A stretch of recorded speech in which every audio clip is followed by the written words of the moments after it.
Tout d'abord, je suis Rodi Siemeli. Je viens du Cameroun. Je suis un expert en développement de solutions web et développement des infrastructures sur le cloud. Donc, en fait, Paco, il est assez atypique et assez original à moi-même parce que je pense que chacun d'entre nous en est original. On a une unicité. Et j'ai été joueur. J'ai dû arrêter le monde du professionnalisme au niveau du basketball pour me concentrer à ma passion et la programmation. La main ou les minimes, donc j'étais déjà à un âge cadet, donc on m'a mis avec les cadets. Je commençais à compétir en ligue départementale. Et puis la ligue départementale, j'ai fait mes preuves, on m'a surclassé en junior directement. Un développeur full stack, réellement, un développeur full stack, c'est celui qui s'occupe du développement d'une application, que ce soit de la partie graphique, c'est-à-dire celle qui est visuelle, et de la partie serveur, généralement qu'on appelle le back-end. Donc, c'est du back-end, du front-end. L'ingénieur, il doit toujours être à l'affût des actualités, pour pouvoir utiliser les derniers outils possibles. Parce que il ne suffit pas juste d'être un ingénieur ou un développeur. C'est le cardio, comme on dit. Il va falloir réellement gérer les migrations. C'est en fait ces personnes-là et ces entreprises qui vendent une technologie aujourd'hui, le no-code.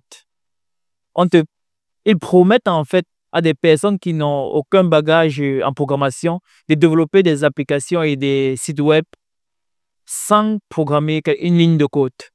Est-ce que toi, alors justement, tu n'as pas peur de ces technologies-là? Honnêtement, ça, c'est une question qui revient presque tout le temps et on me la pose toujours durant certaines conférences tech. Donc, honnêtement, comme beaucoup d'autres experts ou seniors dans le domaine, on n'a pas vraiment de soucis, honnêtement. On n'a pas vraiment de soucis au niveau de l'intelligence artificielle. Parce qu'un ingénieur, c'est celui qui conçoit. OK? Ces mêmes technologies d'intelligence artificielle, c'est nous qui les concevons. Donc, réellement, à un certain niveau, on doit aussi essayer de s'adapter. OK? Mais le no-code, en fait, il faut revenir sur ce sujet-là. Le no-code existe depuis des années. Exactement. Donc, on a WordPress qui est là, mais même WordPress, pour faire du WordPress à un certain niveau, si vous voulez faire des grandes applications, vous devez introduire du code manuel, en fait. OK? Ces entreprises-là qui vous promettent du no-code, généralement, c'est pour des simples sites vitrines. OK? Ce sont des modèles qui ont déjà été entraînés, pré-entraînés tellement de fois. Donc, mais pour des applications complexes, parce que les applications répondent aux besoins de l'être humain et l'être humain est complexe. Donc, tant que l'être humain sera complexe, on n'aura jamais une application qui va être développée, no-code, du début jusqu'à la fin. Réellement, si c'est une application vraiment qui résout un problème d'un être humain, parce qu'il faut faire une différence entre un site et une application. Une application. Enfin, un site, c'est voilà, c'est tout ce qu'on connaît, présentation et catégorique et tout. Mais quand on parle d'application, là, on a un être humain qui veut résoudre un problème particulier. OK? Et il y a des dépendances. Il a des préférences. Et ces préférences-là, il faut bien un expert ou quelqu'un qui maîtrise bien le domaine pour pouvoir répondre à ces préférences-là. Parce que jusqu'à preuve du contraire, l'IA ne peut pas encore comprendre nos préférences intimes ou nos préférences émotionnelles jusqu'à présent. Donc, il y a aussi ça qu'il faut prendre en compte. Donc, le no-code a ses limites. Donc, une IA ne peut pas faire ce que toi tu fais. Actuellement, une IA ne peut pas. Une IA ne peut pas totalement faire ce que je fais. Mais ce qui est intéressant, c'est que nous ne sommes pas contre l'IA. Parce que honnêtement, moi, personnellement, l'IA a réellement amélioré ma productivité. OK? Maintenant, il ne faut pas s'écarter de l'IA. Il faut utiliser l'IA. Maintenant, la plupart des ingénieurs essayent de penser à développer des agents IA qui seront un peu le double dans ce domaine-là. Vous voyez? Donc, il faut utiliser l'IA. Il ne faut pas se dire, voilà, l'IA, c'est contre nous, il veut prendre notre travail. Non, on utilise l'IA de nos jours. Mais il faut réellement utiliser l'IA de façon aussi contrôlée. Parce que les résultats de l'IA, déjà, ils le mentionnent dans la plupart des sites qui peuvent produire en code ou des informations fausses. Donc, ces informations doivent être vérifiées. Donc, c'est un peu ça. Bon, est-ce que toi, alors, justement, tu t'es déjà amusé un peu à essayer de programmer une application uniquement avec une intelligence artificielle? Bon, j'en ai tellement essayé. Toutes les nouvelles IA qui sortent, j'essaie toujours. Hmm.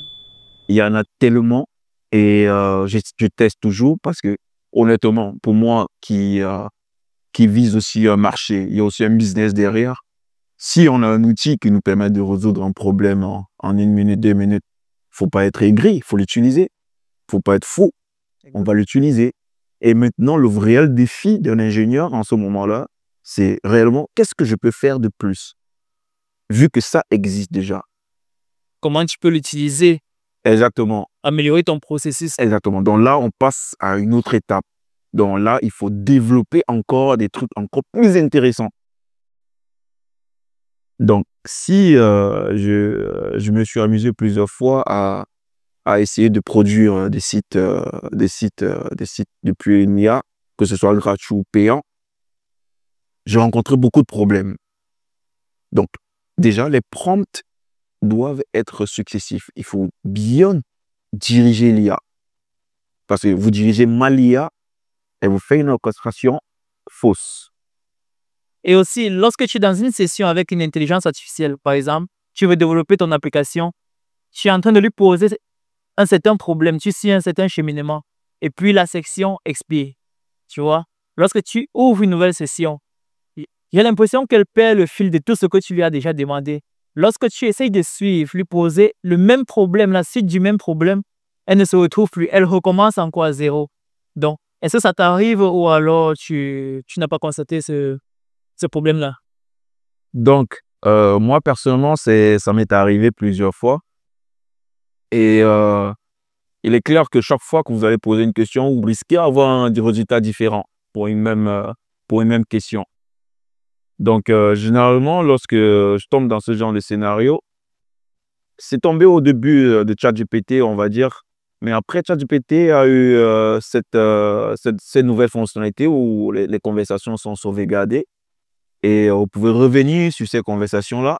Elle a aussi un mode entraînement, par exemple, où vous pouvez, au fur et à mesure que vous utilisez l'application, elle essaie de comprendre un peu plus qui vous êtes et elle comprend un peu plus comment vous réfléchissez chaque fois que vous la corrigez.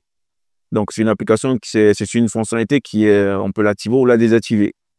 Donc, tout dépend réellement du besoin. Moi, personnellement, lorsque je viens d'utiliser l'IA, je pose une question précise ou un module précis ou une optimisation précise. Donc, c'est un peu comme ça que je fonctionne. Donc, ton retour d'expérience avec l'IA, c'est qu'il y a encore beaucoup de problèmes. Donc, pour moi, le retour avec l'IA, c'est que j'ai pas de problème avec l'IA. Elle a des manques et je suis sûr ces manques-là vont être corrigés.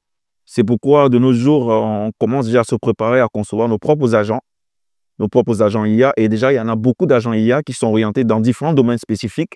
Donc, on a Copilot, on a Gemini pour l'IA. On a tellement d'IA. On a Claude, on a Perplexity, on a Ngrok. Donc, on a beaucoup d'IA de nos jours. On a beaucoup d'agents aussi. Donc, l'idée ici, réellement, c'est de s'adapter avec. Donc, et puis, on va essayer de s'améliorer et on va faire avancer l'IA parce qu'on n'est pas ingénieur en informatique ou ingénieur logiciel pour maintenir la technologie euh, dans la tradition ou dans le passé. Exactement. On doit faire évoluer la technologie. Et la chance que nous, on a dans notre génération, c'est que cet avènement de l'IA tombe dans notre génération. Donc, si on ne relève pas, c'est un défi, que ce soit technologie ou éthique, le futur est vraiment en péril. Et flou. Bon, justement, est-ce que toi, alors, de ta position d'Africain et de ta situation en Afrique, est-ce que tu penses que les jeunes Africains s'intéressent à à ces outils-là, à ces outils technologiques-là? De nos jours, on a un grand engouement. Je le vois souvent lorsque je donne des formations dans certaines écoles ou bien dans certains centres ou bien dans des bootcamps. On a un grand engouement parce que l'être humain aime la facilité. Ça, c'est une certitude. Ça, c'est vrai. Oui, l'être humain aime la facilité et c'est aussi un piège. C'est un piège surtout pour nous les Africains parce que on va se retrouver en train d'utiliser des choses qu'on ne sait pas réellement pourquoi on les a conçues au départ. Vous voyez? Et c'est un problème chez nous. C'est un gros problème parce que déjà, le coach technologique, c'est vraiment très important et malheureusement, la plupart de nos gouvernements ne prennent pas ça au sérieux. Et de nos jours, je le dis toujours, je ne suis pas un ingénieur logiciel pour l'Afrique. Je suis un ingénieur logiciel pour le monde de l'informatique, pour le monde. Okay? Les solutions qu'on développe en Afrique, en Asie, en Amérique, et j'en ai vu des solutions dans certains pays, ce sont des solutions globales. Vous voyez? Donc, peut-être les besoins qui répondent à les besoins de l'Afrique concernant l'IA doivent être encore étudiés parce que déjà, il faut récupérer les données. Et honnêtement, ça, c'est un gros problème. Le stockage des données. Le stockage des données, les datasets qu'il faut pour l'Afrique pour résoudre les problèmes qui sont liés aux Africains. Donc, parce qu'actuellement, les datasets qui existent, parce que pour construire un dataset, ce n'est pas facile. Il faut beaucoup de données. Okay? Les modèles-là, il faut beaucoup de données. Donc, ça, c'est quelque chose réellement que j'invite réellement la plupart de nos gouvernements à prendre conscience réellement des enjeux de l'IA. Donc, c'est un peu ça. D'accord. Et du coup, avec cette IA-là, avec cette intelligence artificielle, comment est-ce que toi, tu vois l'évolution de ton domaine dans les 5-10 prochaines années? Donc, avant tout, je suis un STEM advocate, c'est-à-dire j'offre mes services gratuitement dans tout ce qui est lié dans les objectifs de développement durable de l'éducation. Donc, j'aime bien partager ce que j'ai appris avec mes pairs. J'aime bien le giving back envers ma communauté. Donc, l'avenir réellement au niveau de mon métier, réellement, ce serait intéressant si on a de plus en plus de jeunes Africains qui se mettent réellement dans le monde digital et qui se mettent aussi dans le monde de la programmation. Parce qu'il y a un gros fossé entre l'utilisation des technologies et réellement de la création de ces outils-là. En Afrique, on est plus utilisateur, consommateur. Exactement. Et ça, réellement, si l'Afrique, je suis désolé, si l'Afrique rate cet espace de temps qui nous est offert de rattraper une révolution qui est certaine, on risque d'être perdu. On va demeurer des utilisateurs. Donc, actuellement, que ce soit les Asiatiques, les Européens, les Américains, ils sont très loin côté IA. Et c'est quelque chose réellement que nous, on doit vite prendre conscience. Pas parce qu'on n'a pas d'ingénieurs ou des talents, on a tellement de talents. Mais, comme on le sait bien sûr, il y a la fuite des cerveaux. Exactement. Non. Comme tu l'as dit, on a des talents. On a des talents qui s'intéressent peut-être à l'IA de façon individuelle. Mais comment est-ce que l'Afrique peut espérer concurrencer les géants de la tech quand chez eux là-bas, ce sont des gouvernements qui investissent dans ces domaines-là, alors que chez nous ici, chacun essaye d'investir, de s'investir de façon personnelle. Comment est-ce qu'on va concurrencer ça? Je pense tout d'abord, il faut arrêter l'égoïsme et l'orgueil. Exactement. Ça, c'est quelque chose de très important parce que j'ai rencontré beaucoup de seniors quand je commençais qui aiment bien se sentir supérieurs.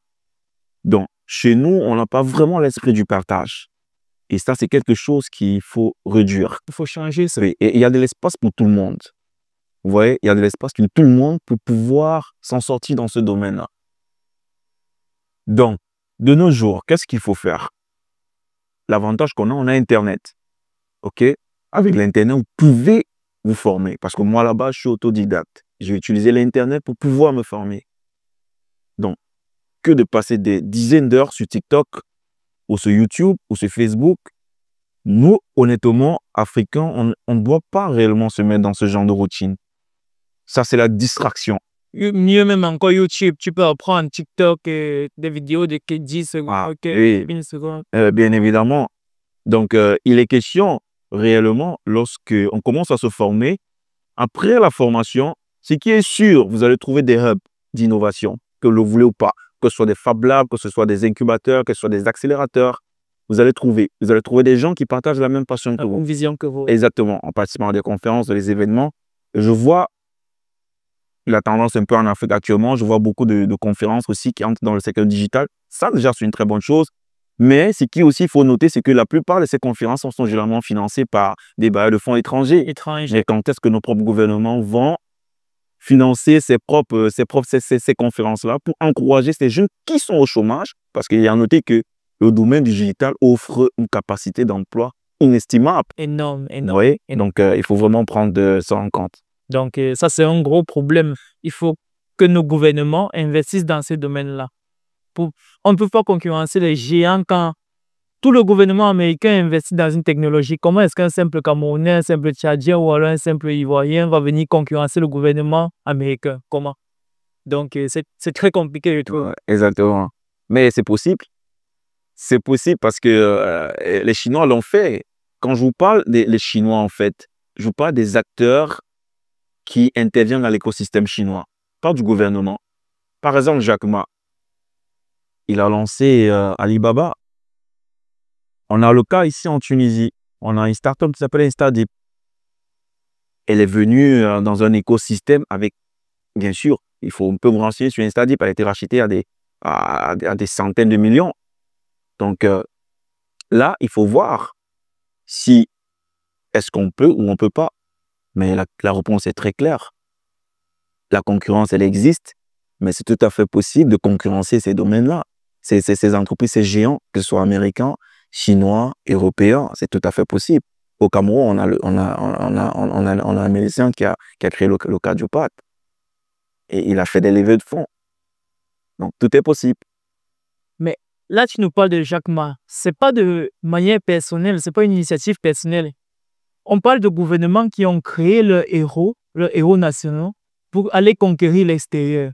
Est-ce qu'ici en Afrique, nous, on a ces héros-là qui sont dans le domaine de la technologie, qui veulent aller conquérir le monde extérieur? On n'arrive même pas à voir conquérir l'Afrique. Donc, en fait, il n'est pas réellement question de conquérir l'Afrique. Ce n'est pas nécessaire de conquérir l'Afrique. Mais ce qui serait intéressant, c'est de concevoir des solutions qui répondront aux besoins des Africains à l'échelle globale.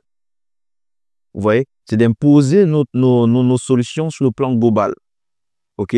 Mais orienter aussi vers notre marché. Parce que c'est vrai, il faut arrêter d'être victime, de jouer la victime en fait. L'Afrique aujourd'hui, on a plein de potentiel. Donc, il est temps vraiment de se mettre au travail. Donc là, en gros, tu nous as parlé du no-code. Tu as essayé un peu de nous retracer ça. Donc, avec l'automatisation, le low-code, la spécialisation et l'IA. L'automatisation et l'IA. Bon, là, en fait, on discutait et tu me disais que les jeunes devraient plus s'intéresser au domaine du développement et de la programmation. Bon, toi alors, tu es déjà dans le domaine. Qu'est-ce que tu recommandes à un jeune réfugié? Donc, de nos jours, il n'est pas question de pousser les jeunes vers le digital, le travail dans le digital. Il est question de les montrer réellement les opportunités du digital. Comme ça, d'eux-mêmes, ils pourront réellement décider, voilà, je vais essayer d'entrer dans ce domaine-là, essayer de voir comment ça se passe. Parce que beaucoup aujourd'hui n'ont pas d'informations. Ils ne savent pas comment les choses sont conçues. Ils ne savent même pas les déboucher. Donc, souvent, c'est ce problème d'orientation-là. Donc, beaucoup n'ont pas vraiment une vision claire par rapport à certains domaines. Donc, l'idée réellement, ce serait très intéressant si on peut créer des hubs d'innovation, surtout en Afrique, un peu repartis partout en Afrique, où on pourra aussi partager beaucoup de savoir. Malheureusement, on n'a pas réellement beaucoup de conférences au niveau des technologies. En France, en Europe, on a tellement de conférences chaque année qui sont liées à la technologie, à certaines technologies bien particulières. Donc, il sera aussi très intéressant que les Africains entre eux essayent voilà, de se regrouper, de partager l'expérience, de partager les bonnes pratiques pour pouvoir assurer réellement et consolider une durabilité au niveau de la relève, en fait. D'accord. Bon, de ton parcours, alors, quelle est la fonctionnalité la plus fun ou alors la plus bizarre que tu as eu à programmer?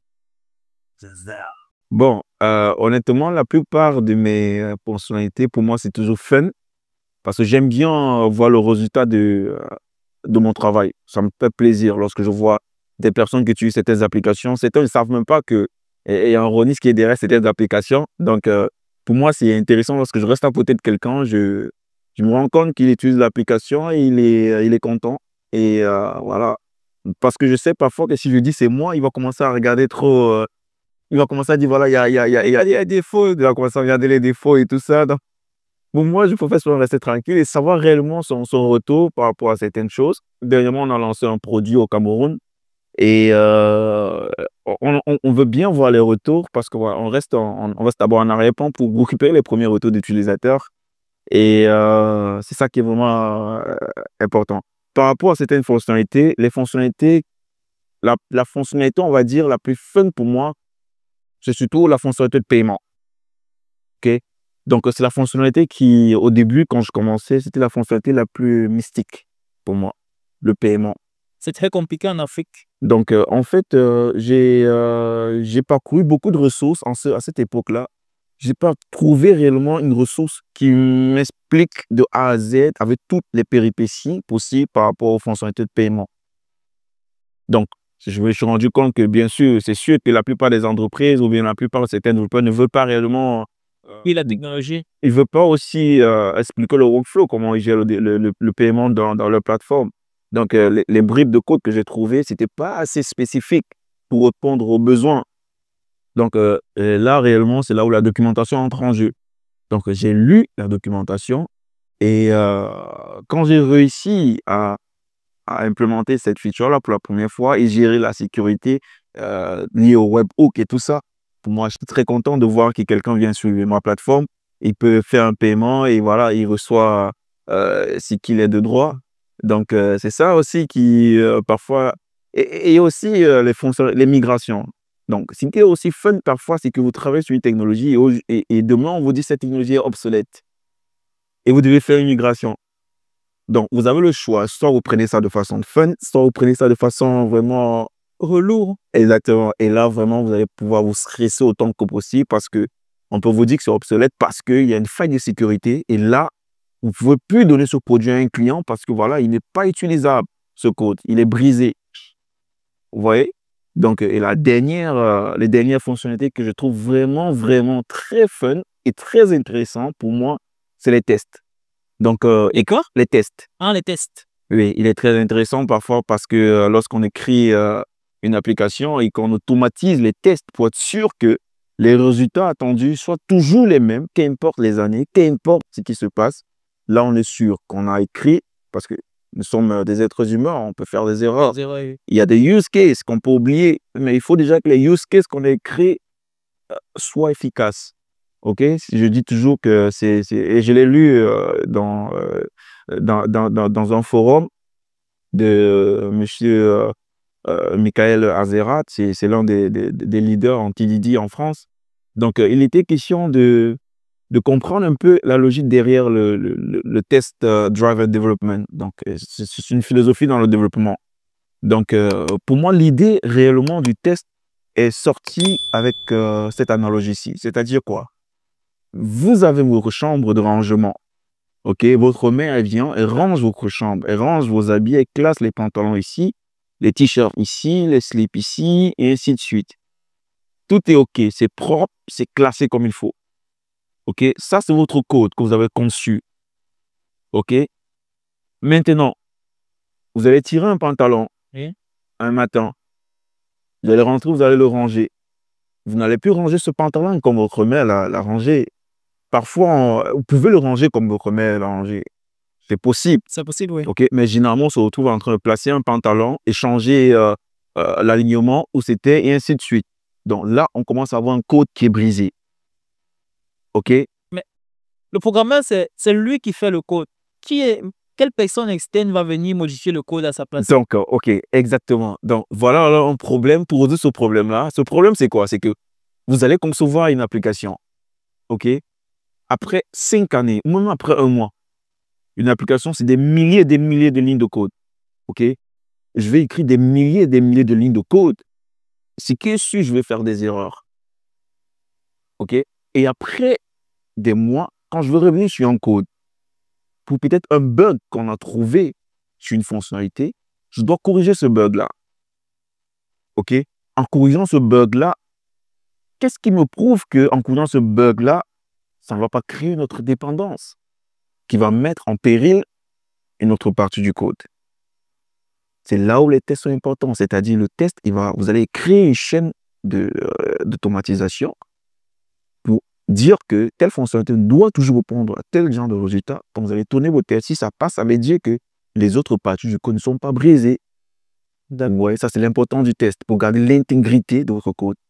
Si vous n'écrivez pas de test, ça, je le dis vraiment à la plupart des développeurs. C'est vrai, on développe et tout ça. Mais aussi, je dis aussi à la plupart des patrons, parce que la plupart des développeurs n'écrivent pas les tests à cause de l'entreprise. Parce que ça prend du temps, l'écriture des tests.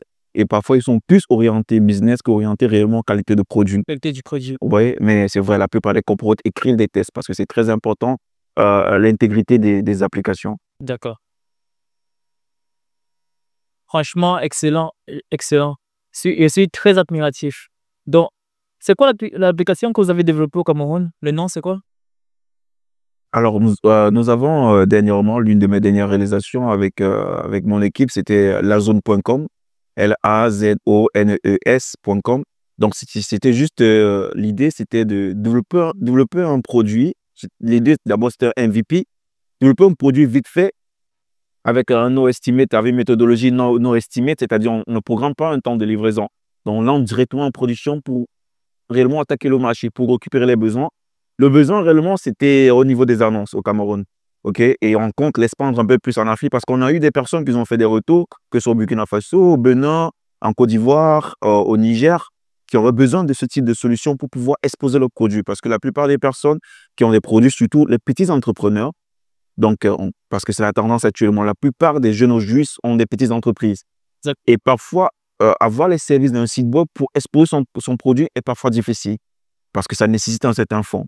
Donc, on a créé cette plateforme-là pour donner une visibilité à tous ces personnes-là qui ont le petit business ou un petit service qu'ils aimeraient bien mettre en lumière.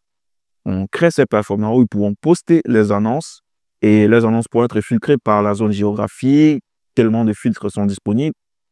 Donc, et bien sûr, une visibilité conséquente parce qu'il y a une grosse campagne de marketing derrière pour que votre annonce soit vraiment visible de partout. Donc, imaginez, vous avez une annonce que vous payez à 500 francs CFA qui va durer sur une année, qui va avoir une publicité certaine pendant une année à 500 francs CFA. Donc, ça vous facilite la tâche réellement. C'est incroyable. Donc, c'était un peu l'idée réellement pour essayer aussi de donner aussi notre participation et encourager ces jeunes-là qui ont des petits business à un peu se faire connaître sur le digital, en fait. D'accord. Donc là, tu vas me donner le lien, on va mettre en dessous de la description de la vidéo. Ceux qui voudront visiter le site lazone.com et ils pourront prendre connaissance de tes services. Euh, du coup, pour la partie paiement, tout à l'heure, tu nous as parlé de la partie paiement. Comment tu as réussi à implémenter la partie paiement dans cette application-là? Comment tu as réussi à gérer ça? Qui sait, ça pourra peut-être aider certaines personnes. Donc, Monsieur Jordan, je vais vous dire un secret qui est assez simple et assez connu. C'est un facteur très essentiel pour la compréhension. Il s'agit de la langue anglaise. Comprenez? Ce qui est intéressant, c'est que la plupart des technologies qui existent ont une documentation qui va avec. OK? Imaginez, vous avez une technologie où on documente presque tout. C'est vrai, généralement, la documentation n'est pas assez claire, n'est pas assez complète, mais vous pouvez comprendre 60% de ces technologies-là. Donc, l'anglais m'a vraiment permis de mieux comprendre cette technologie. Franchement, ça m'a avantagé. J'ai compris pourquoi la plupart des ingénieurs aux États-Unis ou en Asie avancent plus vite que nous en Afrique. OK? Donc, au départ, je n'avais pas vraiment un mentor qui allait me dire, voilà, tu peux prendre ce template, tu peux utiliser ce bout de code pour pouvoir résoudre ce problème. Donc, en lisant la documentation, au fur et à mesure, chaque étape, c'était assez complexe pour un junior en cette période, c'était assez complexe. Mais ce qui est intéressant, c'est cet inconnu-là que vous essayez de parcourir et après, vous trouvez réellement votre chemin. Vous êtes un peu perdu au début, mais vous faites confiance à la documentation. Et puis, à la fin, vous trouvez un résultat assez conséquent et après, vous pouvez réellement voir des personnes un peu plus expérimentées, vous pouvez demander conseil pour voir est-ce que cette implémentation est correcte ou pas. Donc, et après tout, il ne faut pas oublier, on crée des solutions orientées pour les utilisateurs. Donc, c'est pas et bien sûr, ça doit être sécurisé, scalable. Mais il faut savoir que les moyens pour y parvenir sont divers. OK? On ne peut pas il n'y a pas un moyen de coder unique. OK? Donc, mais la philosophie reste pareille. Donc, il y a les bonnes pratiques, il y a les règles à suivre, il y a les conventions. Donc, on essaie le plus possible de se rapprocher de tout ça. Et c'est quoi du coup les moyens de paiement sur la plateforme? Mobile Money, Orange Money, carte bancaire? Donc, pour le moment, sur notre plateforme, on envisage quelques méthodes de paiement.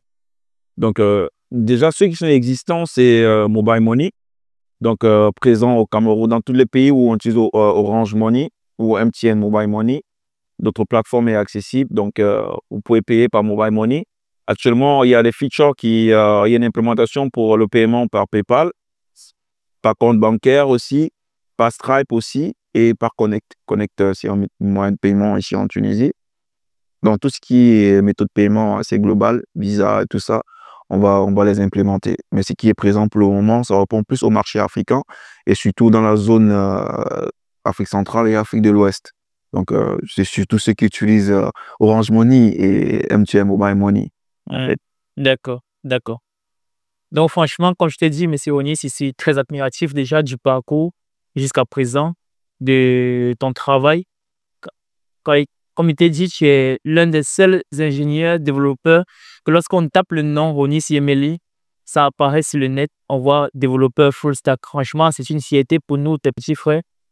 Donc, on te dit encore merci, merci d'être passé sur la chaîne. Mais si toi, alors justement, tu avais un conseil ou un mot pour cette communauté tech qui nous regarde, ce serait quoi? Donc, déjà, je remercie. Je vous remercie, Monsieur Jordan, pour l'invitation. J'ai pas vraiment l'habitude de ce genre de plateau. C'est assez original et franchement, pour moi, c'est très intéressant. C'est de pouvoir partager ces petits moments-là avec vous, avec la communauté. Donc, le conseil réellement que je pourrais donner à tout jeune Africain, surtout, c'est d'être passionné et de faire ce que vous pensez être le bien pour vous. Donc, en ce qui concerne le digital, ne doutez pas, ça vaut le coup. Peut-être aujourd'hui, ça va être difficile, mais sachez que ça vaut le coup. Donc, il y a tellement d'opportunités dans le digital de nos jours. Donc, si quelqu'un de nos jours est au chômage, comme on le retrouve par ailleurs dans d'autres pays où qui étaient des infirmiers ou des avocats décident de se reconvertir professionnellement dans le monde digital, chez nous aussi, c'est possible. Vous pouvez être un videur, comme on dit chez nous, vous pouvez être euh, euh, un non-diplômé, mais il est tout à fait possible de vous reconvertir dans le monde digital, avoir un métier stable. Donc, ça n'a rien à voir avec le diplôme. Ça, c'est une chose déjà qu'il faut notifier parce que moi, je suis arrivé là où je suis sans diplôme. D'abord, à la base. Donc, tout est possible. Bien sûr, le diplôme va venir à un niveau si vous voulez peut-être vous expatrier dans un pays particulier qui a des règles sur l'immigration un peu particulières. Mais de nos jours, on a le travail en remote. Donc, vous pouvez avoir un travail dans une entreprise américaine. Et déjà, j'ai eu ce genre de boulot auparavant en étant en Afrique, donc sans pour autant se déplacer. Donc, j'encourage vraiment à ceux qui aimeraient réellement se lancer dans le digital à suivre ce genre de chaîne et réellement à ne pas baisser les bras, parce que moi, j'ai pas baissé les bras. Et il y en a plusieurs comme moi qui n'ont pas baissé les bras. Et je remercie déjà tous ceux qui m'ont aidé dans mon parcours. Je n'ai pas été seul. Je pense pas qu'on peut dire qu'on a été seul lorsque même une personne qui nous a donné un sourire, déjà, c'est une très bonne chose pour garder la positive attitude. Donc, c'est un peu ça. Donc, pour moi, ce serait toujours un plaisir de revenir vers vous. Et comme je le dis tantôt, pour toute activité à but non lucratif, moi, j'offre toujours mes services gratuitement, que ce soit des formations. Si c'est pour aider un jeune comme moi, peut-être à faire certains choix ou le diriger ou l'aider à résoudre certains types de problèmes ou le former à certains types de choses, je suis toujours ouvert. Je le fais tout le temps. C'est vrai que je suis en Tunisie actuellement, je le fais dans les universités tunisiennes, je le fais dans les communautés et tout. Mais je le fais aussi à l'étranger. Donc, j'ai des personnes que je m'autorise aussi à l'étranger. Et pour moi, c'est un plaisir parce que c'est aussi l'opportunité d'échanger, d'apprendre aussi de ces personnes-là parce qu'il faut pas l'oublier. On apprend tous les jours. Il faut toujours continuer à apprendre. Oui, tout le monde. De tout le monde, exactement. Merci beaucoup, franchement. Et merci à vous de nous avoir suivis. Vous êtes de plus en plus nombreux à vous abonner et on ne peut que vous dire merci. Cet épisode vous a plu, n'oubliez pas, vous likez, vous abonner et on se dit à bientôt pour une prochaine vidéo. Ciao. Boostez votre visibilité et trouvez désormais plus de clients. Vous êtes plombier, coiffeur, maquilleur, électricien, répétiteur, pâtissier. Bref, vous proposez des services de proximité ou vendez un quelconque produit. À partir de 200 francs CFA, publiez votre annonce, restez visible et attirez plus de clients. Vous louez un bien immobilier, un véhicule, vous vendez des produits multimédia, trouvez un preneur rapidement. Comment ça marche? Le client mentionne son besoin dans la barre de recherche du site. Lazone.com lui propose les prestataires les plus proches de chez lui. Il peut alors choisir en fonction de la distance et des tarifs affichés. Pour rassurer vos futurs clients et vous démarquer des autres vendeurs, vous avez la possibilité de faire certifier votre compte. Ne perdez plus de temps. Inscrivez-vous sur www.lazone.com, publiez votre annonce et commencez à vendre dès aujourd'hui.